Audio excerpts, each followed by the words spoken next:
Welcome student, lesson planner YouTube চ্যানেলে তোমাদেরকে স্বাগত। আমরা পড়ছিলাম আলো, আজকে পড়বো লেন্স। আগের দিনই বলেছিলাম লেন্স পড়বো। আশা করছি তোমরা আলোর প্রতিসরণে প্রিজম এবং স্ল্যাবের মধ্যে যে জিনিসগুলো হয় বুঝতে পেরেছো। প্রয়োজন হলে আর একবার ভিডিওটা দেখে নেবে। তারপরে তোমরা তো কোনো কমেন্ট কিছু করলে না, আমি বুঝতেও পারছি না তোমরা বুঝতে পেরেছো কিনা, তাই আমি পরের টুকুতে চলে যাচ্ছি। চলো দেখে নেওয়া যাক লেন্স। লেন্সটা কি? দর্পণের বেলায় কি বলেছিলাম? দর্পণ হচ্ছে একটা গোলকের অংশ, একটা গোলকের অংশ দর্পণ। ঠিক তেমনি লেন্সও হচ্ছে দুটি গোলকের অংশ। একটা লেন্সের মধ্যে লুকিয়ে থাকে দুটো গোলক। তাহলে এই হচ্ছে একটা গোলক, এই একটা গোলক। যদি আমি এখান থেকে মুছে দিই আর যদি আমি এখান থেকে মুছে দিই, হয়ে গেল আমাদের অবতল লেন্স। এইটা একটা গোলকের কেন্দ্র, এইটা একটা গোলকের কেন্দ্র, এর মধ্যবর্তী যে বিন্দুটা সেটাকে আমরা ও দিয়ে ডিনোট করেছি, এটাকে আমরা বলছি আলোক কেন্দ্র। তাহলে অবতল দর্পণটা গোলক কিভাবে থাকলে অবতল দর্পণটা অংশটা আমরা পাচ্ছি সেটা দেখালাম। ঠিক আছে, অবতল দর্পণের সাইডে চওড়া, মাঝখানে সরু, এইটা হচ্ছে অবতল দর্পণ। ঠিক আছে, একে আমরা অপসারী লেন্সও বলি। আচ্ছা, অপসারী অবতল লেন্সকে অপসারী লেন্স বলি, অবতল দর্পণকে কিন্তু আমরা অভিসারী দর্পণ বলি। আর এই অভিসারী লেন্স কিন্তু আমরা বলে থাকি উত্তল লেন্সকে। মজার বিষয় না? তাহলে অবতল দর্পণ, অভিসারী দর্পণ, অবতল লেন্স, অপসারী লেন্স, উত্তল লেন্স, অভিসারী লেন্স, উত্তল দর্পণ, অপসারী দর্পণ। এটা কিন্তু গুলিয়ে ফেললে হবে না। অবতল লেন্স যে ধরনের ক্রিয়া করে, উত্তল দর্পণ সেই ধরনের ক্রিয়া করে।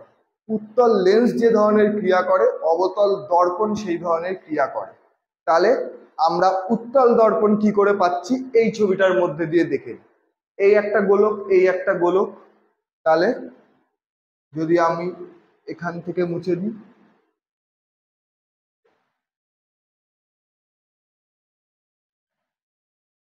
যদি আমি এখান থেকে মুছে দিই, এটা আমরা পেয়ে গেলাম উত্তল লেন্স। এটা একটা বৃত্তের কেন্দ্র, গোলকের কেন্দ্র, এটা একটা গোলকের কেন্দ্র, আর এই দুটোর মধ্যবর্তী অংশ হচ্ছে ও, যেটাকে আমরা বলবো আলোক কেন্দ্র। তাহলে অবতল লেন্সের ক্ষেত্রে আলোক কেন্দ্র ও দিয়ে ডিনোট করেছি, সেটাও এই দুটোর মধ্যবর্তী অংশে অবস্থিত। উত্তল দর্পণের ক্ষেত্রে আলোক কেন্দ্র ও দিয়ে ডিনোট করেছি, সেটাও এই দুটোর মধ্যবর্তী অংশে অবস্থিত। যদি দুটো সিতে অসুবিধা হয় তাহলে একটা C1 একটা C2 করে নিতেই পারি, একটা C1 C2, একটা C1 C2।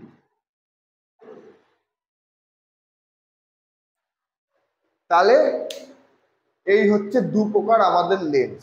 এই লেন্সের যদি লেন্স বলি, আমরা লেন্স ব্যবহার করি আমাদের চশমায়, ক্যামেরায়, ইভেন চোখেও আমাদের লেন্স আছে।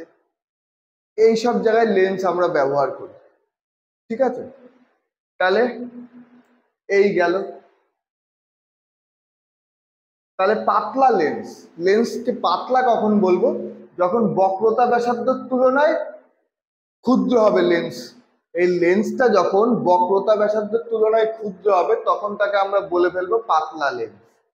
ঠিক আছে, তাহলে চলো এবার দেখে নিই অবতল দর্পণ অপসারী ক্রিয়া কিভাবে করছে আর উত্তল দর্পণ অভিসারী ক্রিয়া কি করে করছে। আগেই আমরা বলেছি অভিসারী কি, কিরকম ঘটনা? আলোক রশ্মি আসছে, এসে কোনো একটা বিন্দুতে মিলিত হচ্ছে, সেটা হচ্ছে অভিসারী। আর অপসারী কি? আলোক রশ্মি আসছে, দেখে মনে হচ্ছে কোনো একটা বিন্দু থেকে আলো অপসারিত হচ্ছে, সেটাকে আমরা বলবো অপসারী। তাহলে এইটা আমরা এতক্ষণ দেখেছি অবতল দর্পণে অভিসারী ফেনোমেনাটা ঘটছিল আর উত্তল দর্পণে অপসারী ফেনোমেনাটা ঘটছিল। লেন্সের ক্ষেত্রে ঠিক উল্টো হয়ে গেল। সেটাই আমরা দেখে নেব। দেখো এটা একটা অবতল দর্পণ, এখান থেকে অনেক আলোক রশ্মি দিয়েছে যেগুলো নীল কালি দিয়ে ডিনোট করা। এগুলো বেরিয়ে যাওয়ার কথা ছিল এখান থেকে এই দিক মুখ করে, কিন্তু আমাদের দেখে মনে হচ্ছে এই আলোক রশ্মিগুলো এই বিন্দুটা থেকেই নিঃসৃত হচ্ছে। তাহলে দর্পণের ক্ষেত্রে যে বিন্দু দিয়ে নিঃসৃত হচ্ছিল সেটাকে আমরা কি বলেছিলাম? ফোকাস। লেন্সের ক্ষেত্রেও যে বিন্দু দিয়ে নিঃসৃত হচ্ছে সেটাকে আমরা বলছি ফোকাস। আর এই ফোকাস বিন্দুটা যে তলে অবস্থিত সেটাকেই আমরা বলছি ফোকাস তল। দেখো এখানে একটা ডটেড লাইন দিয়ে আমি এঁকেছি, এক্স ওয়াই দিয়ে ডিনোট করেছি, এটাই হচ্ছে অবতল দর্পণের ফোকাস তল। আর এই এফ বিন্দুটাই হচ্ছে অবতল দর্পণের ফোকাস বিন্দু। আশা করছি বুঝতে পারছো। ঠিক আছে, ঠিক উত্তল দর্পণের ক্ষেত্রেই দেখো এই আলোক রশ্মি যাচ্ছে, যাওয়ার কথা ছিল এদিকে, গিয়ে এইখানে মিলিত হচ্ছে। মিলিত বিন্দুটাকে আমরা কি বলছি? ফোকাস। আর যে তলে রয়েছে সেটাকে আমরা বলছি ফোকাস তল। তাহলে কিভাবে ক্রিয়া করছে দেখতে পাচ্ছ? তাহলে এই ক্রিয়াটা আগের অবতল দর্পণের ছবির সাথে সমান। যদি দর্পণটা অবতল হতো তাহলে এটা আমরা করেছি, কিন্তু এইটা কিন্তু ক্রিয়া হচ্ছে উত্তল লেন্সে। তাহলে বারবার এটা মনে রাখতে হবে, অপসারী দর্পণ আর অপসারী লেন্স এক জিনিস নয়। অপসারী দর্পণ উত্তল লেন্স, অপসারী লেন্স অবতল লেন্স।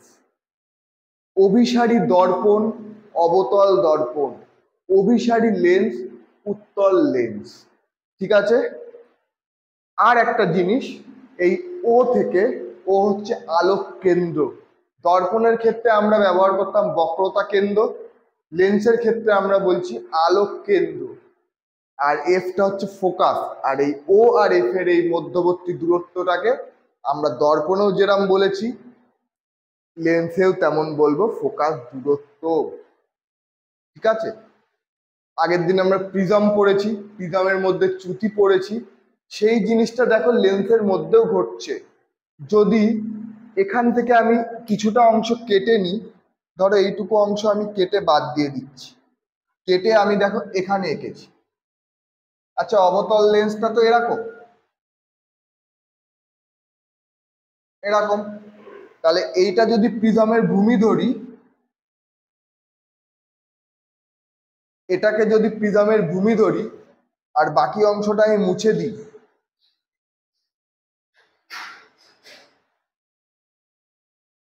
দেখো তো এটা একটা মাথা কাটা প্রিজম তৈরি হচ্ছে না? এই দুটো প্রিজমেরই মাথা নেই। তাহলে অবতল দর্পণের ক্ষেত্রে এই সাইডের বাহু দুটো প্রিজমের ভূমির কাজ করে। আর প্রিজমের প্রতিসরণ কিরকম হয়? প্রিজমের প্রতিসরণ হয় ভূমির দিকে বেঁকে যায়। মনে করে দেখো, এটা প্রিজমের ভূমি ছিল, এখান থেকে আলো গেছে, এইখান থেকে গিয়ে এখান থেকে আবার ভূমির দিকে বেঁকে গিয়েছিল।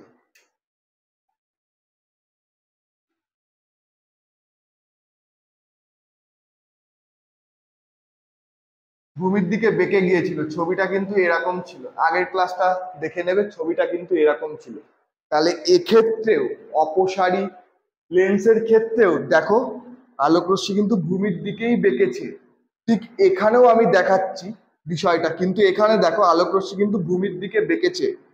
এখানে দুটো ভূমির সৃষ্টি হয়েছে, একটা এইটা আর একটা এইটা, তাই এটা ভূমির দিকে বেঁকেছে। আচ্ছা, এই ছবিটা মুছে আমি আরেকবার দেখাচ্ছি।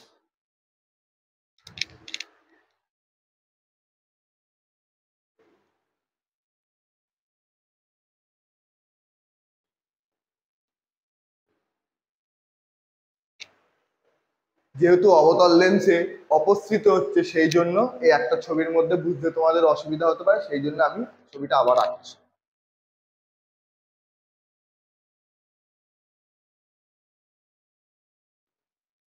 ছবিটা আঁকা দেখে নিলে তোমাদের লেন্স আঁকতে সুবিধাও হবে।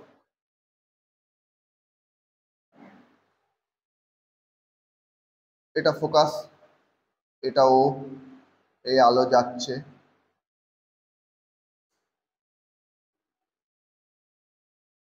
আলো যাচ্ছে, গিয়ে আলো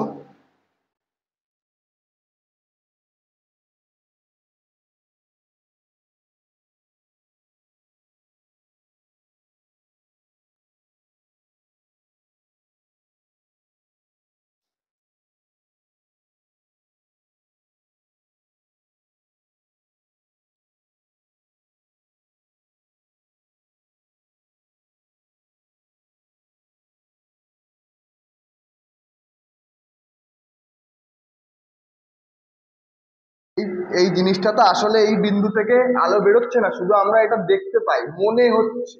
সেই জন্য তাহলে এই আলোটা এখান থেকে ভূমির দিকে বেঁকে যাচ্ছে, এইটা ভূমি, এর সাপেক্ষে তখন আলো ভূমির দিকে বেঁকে যাচ্ছে, আবার এক্ষেত্রে ভূমির দিকে বেঁকে যাচ্ছে, আবার এইটা ভূমি, আলো ভূমির দিকে বেঁকে যাচ্ছে।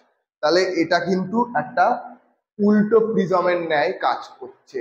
যেমন এই দিক ন্যায় কাজ করছে, ঠিক এই দিক থেকে ধরলে একটা উল্টো প্রিজমের ন্যায় কাজ করছে।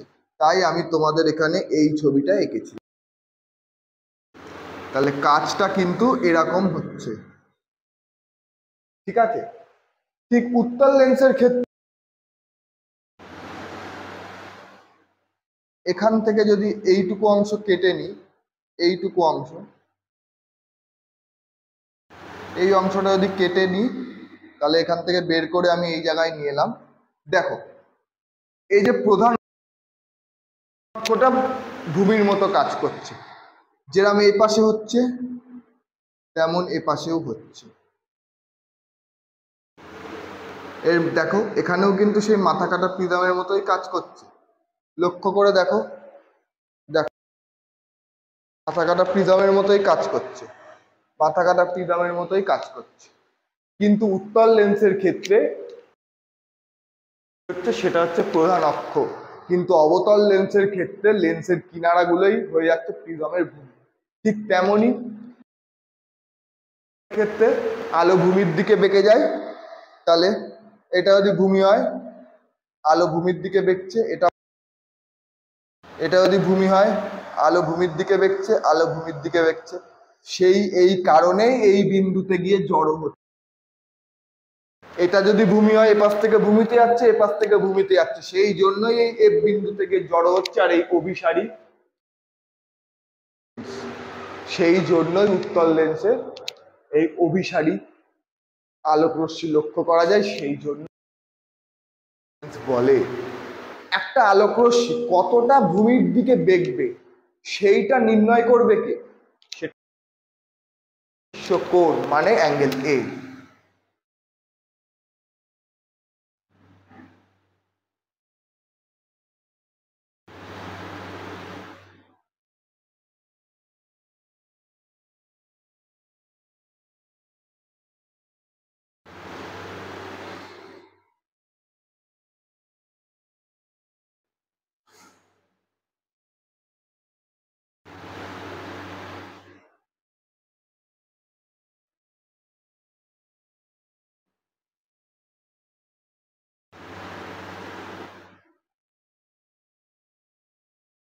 এই যে ডেল্টা চ্যুতি, তাহলে এই অ্যাঙ্গেল যে চ্যুতিটা কত বেশি হবে, প্রিজমের শীর্ষকোণ যত বড় হবে আলোক রশ্মির চ্যুতি তত বেশি হবে। লেন্সের এই জিনিসগুলো আশা করছি তোমরা বুঝতে পেরেছো, একটু ভালো করে দেখে নাও।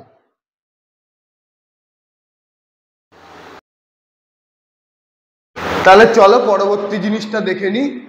আমরা দর্পণের প্রতিবিম্ব অঙ্কনের সময় শিখেছিলাম যে রশ্মির মধ্যে দুটো আলোক রশ্মি নিলে আমাদের প্রতিবিম্ব অঙ্কন করা সম্ভব। বক্রতা কেন্দ্রগামী একটা, ফোকাস আর প্রধান অক্ষের সমান্তরাল একটা। ঠিক লেন্সের প্রতিবিম্ব অঙ্কনের জন্য আমাদের এই তিনটে আলোক রশ্মির মধ্যে যে ফোকাস বিন্দুগামী একটা, প্রধান অক্ষের সমান্তরাল একটা, আর আলোক কেন্দ্রগামী একটা।